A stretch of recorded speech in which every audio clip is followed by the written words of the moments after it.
Litis Chika, may nasagap kami sa mga ilang artista na kasama nga sa ASAP XP sa Austria.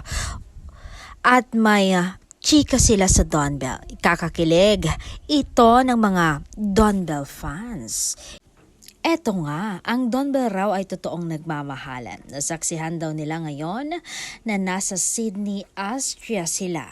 Nakita raw nila kung gaano nila kaalaga ang isa't isa at kung paano sila tumatakas pagkatapos ng kanilang trabaho para makapag-baby time sila. At isa pa, harap-harapan pa daw nila kung magtawagan ng love. Nako, Inday, umaamin na nga ang dalawa.